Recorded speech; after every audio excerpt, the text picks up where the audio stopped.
The first time I saw her, she was lying amidst the wreckage of her throne room, blood seeping into the metallic floors of the alien palace.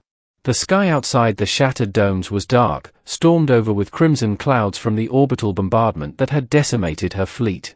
Smoke curled into the air, and the faint hum of failing energy shields filled the cavernous hall. Her golden eyes, once sharp and commanding, now barely opened. The alien queen, the ruler of the Andori Empire, feared across 3 star systems, was bleeding, her body slumped, and her voice so weak that it was barely a whisper. "Human, just let me die," she murmured. I froze.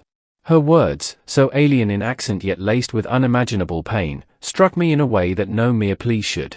Death had never been requested of me before, not in this way, not from someone so powerful and regal. I can't, I said, stepping closer. My voice echoed faintly in the ruins. "You're not done yet. Don't say that." Her head shifted slightly, golden hair clinging to blooded cheeks. You are human," she whispered again, faintly accusing and desperate. "And yet, you linger. Others would not hesitate. They would let me burn, let my empire collapse, let me fade into nothing. But you." I knelt beside her, ignoring the chaos around us. Ships outside were falling like meteorites, and her guards, what few remained, had fled or been obliterated in the siege. I didn't care. Her presence demanded action, not observation. "You're not done," I said firmly. "I won't let you die here. Not like this. Not while you can fight." Her lips curved into the faintest ghost of a smile. "You stubborn human," she whispered.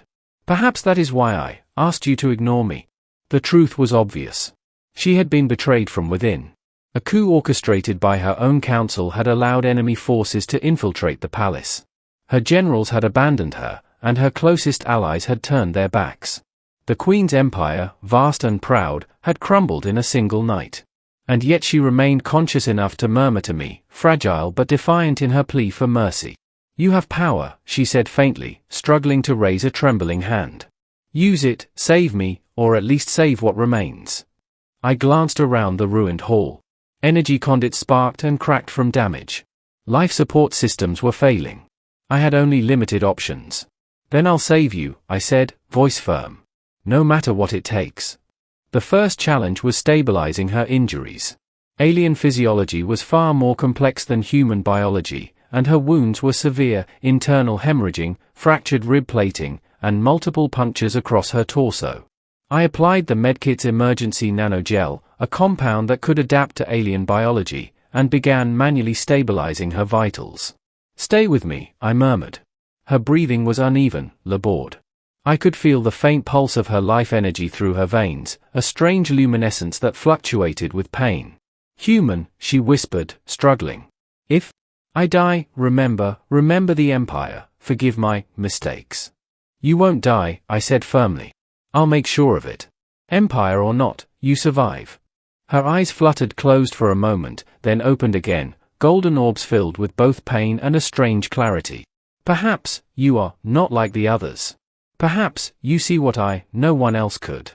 I squeezed her hand, offering what little comfort I could. "I see you. And I won't abandon you." The second challenge was extraction. Enemy forces had already breached most of the outer walls, and remaining palace defenses were intermittent at best. The Queen's personal transport, a small, heavily armored shuttle, was the only viable escape route. But it required a pilot capable of navigating a system under orbital bombardment, while also sustaining the life of an alien monarch. "I cannot reach the shuttle," she whispered. "My strength failing." "Then I'll carry you," I said, lifting her carefully. Her weight was heavier than I anticipated, her body weakened by blood loss and energy depletion.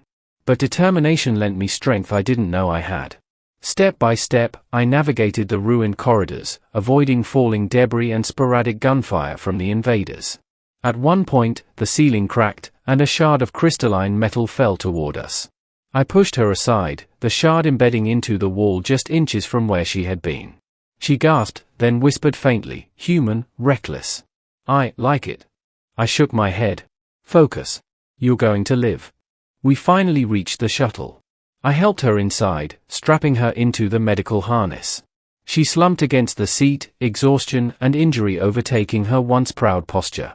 "Prepare for takeoff," she murmured, her voice a faint command even in weakness. "Even now." I lead. I activated the engines, and the shuttle rose into the sky as enemy forces fired blindly.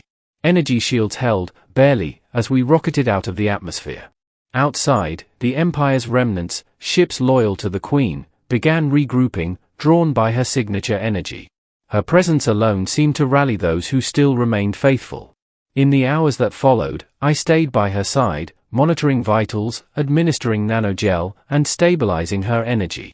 Slowly, her breathing steadied, though her body remained battered. "You saved me," she whispered finally, voice weak but steady. "No one has ever done that." "You didn't give me a choice," I said quietly. "I couldn't ignore you. Even if you had asked me to let you die, I wouldn't." Her golden eyes shimmered, tears glistening faintly despite her fatigue. "Perhaps that is what makes humans different. Perhaps that is why I still live." We spent the next several days recovering aboard the royal cruiser I had piloted us to. Her injuries were gradually stabilized, but the emotional weight of betrayal and loss remained. She shared stories of her empire, of the deceit that had led to this point, and of the battles she had fought not only against external enemies but against internal treachery. Through it all, she spoke of hope, a fragile, yet persistent light that seemed almost impossible to believe.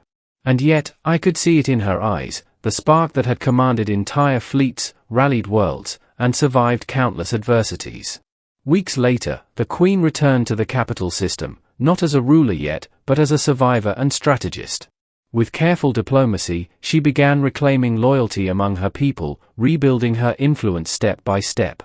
"You refuse to abandon me," she said quietly one evening as we watched the twin suns set over the rebuilt palace gardens.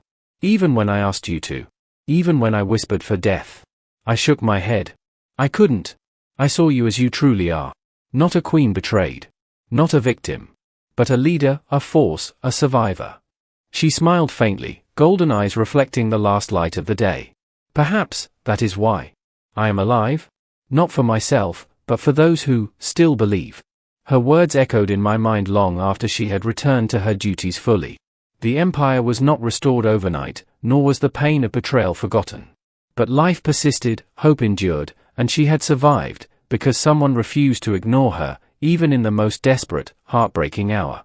And I knew, deep down, that in this universe of endless darkness, the smallest acts of courage, refusing to look away, choosing to act, could change the fate of stars. She had whispered for death, and I had refused. Together, we had chosen life.